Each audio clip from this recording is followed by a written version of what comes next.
Ayo mapipi na mabwana rero imihope ko bumeze neza cyane. Is the way it's safa enough. Nizera ko bumeze neza cyane. It's Kagame speaking, the public speaker. Umuvugizi wa rubanda ni Stanford official. Na makuru menshi ari kugenda avugwa mu isi y'imyidagaduro kuri social media ndetse no hanze y'imyidagaduro nyine naho hari amakuru menshi cyane abari kugenda acicikana.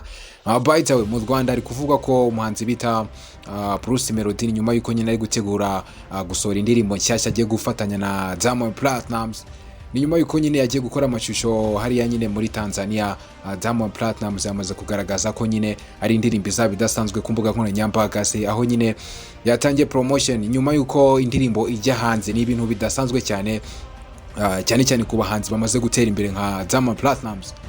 Kumva umuhanzi atangira gukora promotion ku mashusho, by the way, ni ibintu bidasanzwe cyane ko Diamond Platnumz cyangwa se wakunze kwita gapfize adakunze gukora promotion ku ndirimbo aba yakoze nk'ari collab.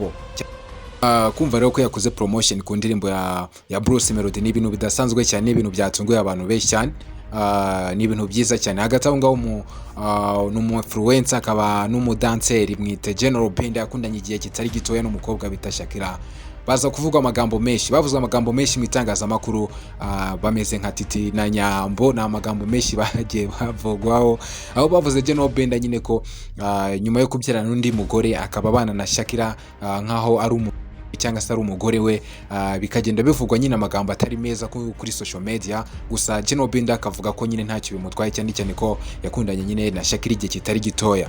Kuyu munsi rero nibwo amashusho yagaragaye umukobwa bita Shakira arimo asomana n'undi musore utari General Benda. Ni ibintu byatangaje abantu, bimwe birababaza abandi bavuga bakikurondogoro bayita kuri social media. General Benda nawe iyi poste by the way ayibonye ntacyo yatangaje, ariko ni ibintu bitari byiza cyane aho nabonye kuri social media se nta kintu yakoze. Ni nyuma yuko nyine batagifollowingana n'umukobwa Shakira, yaba kuri TikTok yaba kuri Instagram atagifollowinga umukobwa bita Shakira. Ni ibintu byatangaje abantu benshi cyane bavuga ngo mu Rwanda kugira ngo uzabone urukundo rukure cyangwa se ngo rumare igihe kirekire mu basitari ni ikintu kidasanzwe cyane, ni ikintu kidashoboka. Ni cyane yuko nyine umukinnyi wa filime mwamenye nka Regis yakundanye na Miki bakamara igihe kirekire cyane, bavuga ngo bakoze ibikina ntavugira ngaha. Mwarabyumvishe ni Titi na Nyambo barakundanye ngo bagize iki, ariko kumva inkundo zabo ni bimeze nkaho ari agatwiko kari aho ngaho. Ni ibintu rero navuga biri kugenda bicicikana cyane ku mbuga nkoranyambaga. Hagati aho ngaho rero ndaje tuvuge ku makuru ari kugenda avugwa cyane mu isi nyine y'imyidagaduro hano mu Rwanda, aho turi buze no kuvuga no hanze y'igihugu. Don't miss, don't touch the die. Ahanga ni kuri Mugihe TV kandi subscribe kugira ngo utazajya ucikwa amakuru ameze fresh. Hagati aho ngaho ni igitaramo navuga cya The Benjamin himself Prince Love. Ni igitaramo cyakozwe tariki ya 17 z'ukwa gatanu 2025. Ni igitaramo yakoreye hariya muri Uganda. Ni igitaramo navuga cyakunzwe n'abantu batari bakiya, cyagaragaje ko umuziki w'u Rwanda ari ahantu maze kugera ari n'ahandi uri kugana. By the way, ni igitaramo cyakirimo abahanzi bakomeye, yaba uyu muhanzi nakita nyine The Ben nyiri igitaramo, harimo umuhanzi bita Kevin Kade, harimo Element Elena wari waturutse hano mu Rwanda, asaba gusa kuko harimo n'abandi bahanzi bo muri Uganda benshi nabo bagiye bagaragara mu iki gitaramo cyakirimo abantu navuga abatari benshi, ariko cyagaragaje ko nyine muzika mu Rwanda nayo iri kugenda yishimirwa mu bindi bihugu by'umwihariko East Africa ndetse no hanze muri rusange. By the way, kuko nabonyemo abantu b'ingero zose, yaba bavuye mu Rwanda yaba bavuye Uganda yaba bavuye Kenya was there in pouring, barimo hariya cyane mu gitaramo cya Benjamin.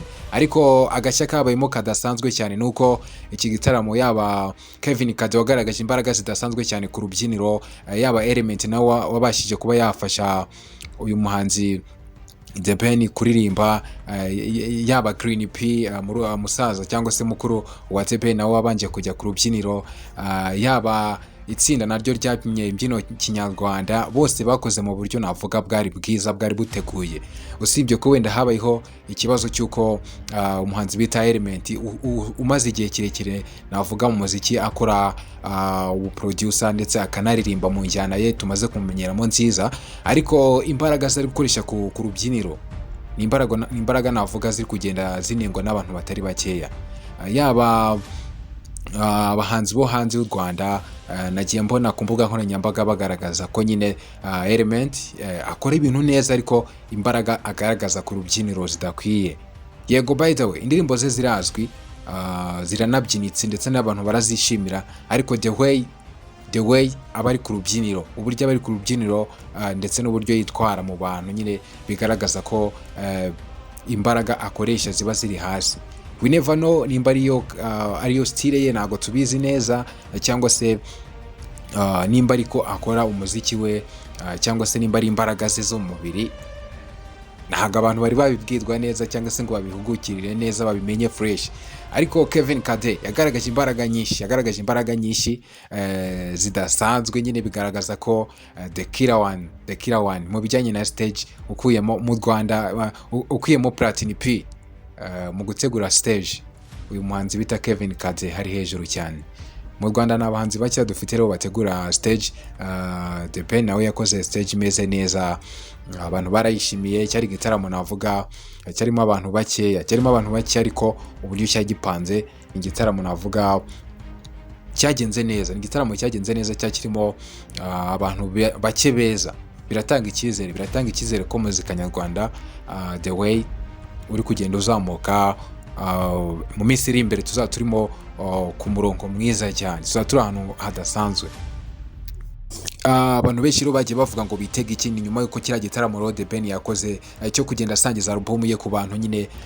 Ni nyuma yuko nyine Print Love yayisohoye, akaba ashaka kugenda ayisangiza ku bantu benshi cyane batuye isi. Biratanga icyizere cyane ko nubwo kiriya gitaramo cyari ahantu hatoya cyane, ariko biratanga icyizere. Abanzi benshi bagenda basohora album hano mu Rwanda, ariko the way uburyo bazisangiza abantu cyangwa se uburyo ziri kugenda zisakara muri rubanda, ni ibintu navuga bikiri hasi cyane ugereranyije n'uburyo ki abahanzi bo hanze, ufashe nka Nigeria, ufashe nka Tanzania, Badam Platinums, uburyo basangizamo za album zabo ku bandi bantu bitandukanye n'uburyo ki turi kubikora hano mu Rwanda.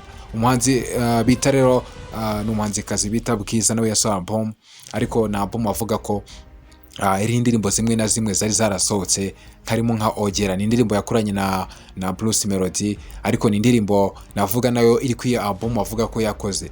By the way, ni ibintu rero abantu bagenda benshi baninga mu Rwanda kuba abahanzi bakora za album, ariko the way uburyo bazisangiza abantu bikaba biciriritse cyane ugereranyije n'uburyo ki bari kugenda babikora.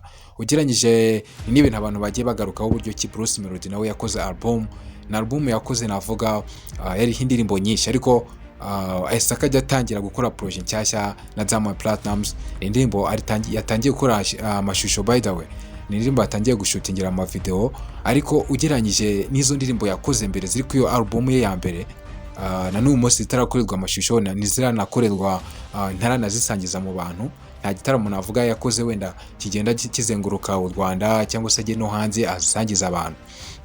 Ni ibintu abantu benshi rero bagenda banenga bitari byiza cyane, ni ibintu bitari fairness ku banyarwanda, cyane ko ibi bintu nyine bikomeje nkuko abantu benshi bagiye babigarukaho, ntabwo byaba biri kuzamura quality y'umuziki mu Rwanda, cyane ko zirakaba indirimbo imwe cyangwa se ebyiri, ariko zikaba zimeze neza. Inyuma y'uko umuhanzi bita Christopher Muneza, ni umuhanzi twavuga mwiza hano mu Rwanda, ukora indirimbo ikaba ifite quality, nawe yateguje album, na album izina ryayo ritarajya hanze.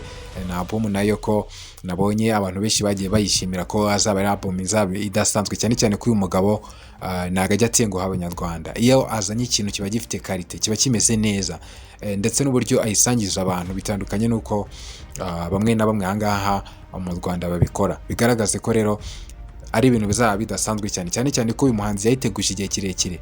Na album avuga ko imaze igihe kirekire ategura. Nyuma ahangaha hari indirimbo zimwe na zimwe zatangiye zararangiye muri studio, igisigaye no gusohoka album tukayistreaminga ku mbuga nkoranyambaga, yaba kuri Snap, kuri Spotify, YouTube, no ku zindi mbuga nkoranyambaga zicuruza umuziki.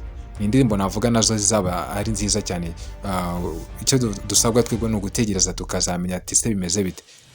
Nanone kandi umuhanzi bita Chris Kizi, muramuzi mu ndirimbo nyinshi nawe yagiye akora, nawe ari kugenda avuga amagambo atari meza nyine kuba yaranze gukorana indirimbo na Run Up.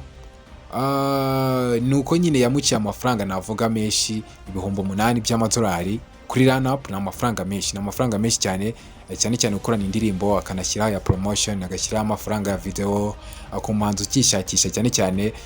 Ni ibintu bidasanzwe, cyangwa se umuhanzi udafite management, cyane cyane nk'uyu muhanzi nyine run up, ni amafaranga nayo agenda akamuvuna cyane.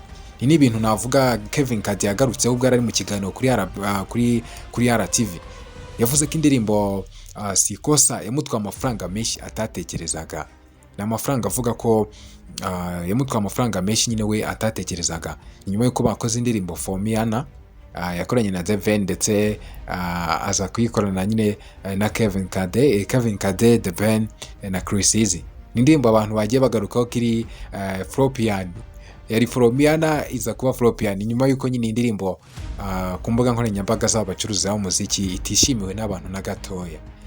Uyu muhanzi rero ari kugenda avugaho amagambo ko iyi ndirimbo ya run up bita Tsunami, aho iri buze gusohokera, iri buze kwica cyangwa se iri buze kumerera nabi uyu muhanzi bita Chris Easy, muri make iri buze kumurya mu matwi. Ni indirimbo navuga izaba idasanzwe cyane n'uburyo ki icuranzemo, twatangiye kuyumva. Ni indirimbo irimo iratanga icyizere ko iraba idasanzwe cyane. By the way, jye mwari kumwe ni Stanford Official, kandi subscribe buri munsi update, buri munsi tubana.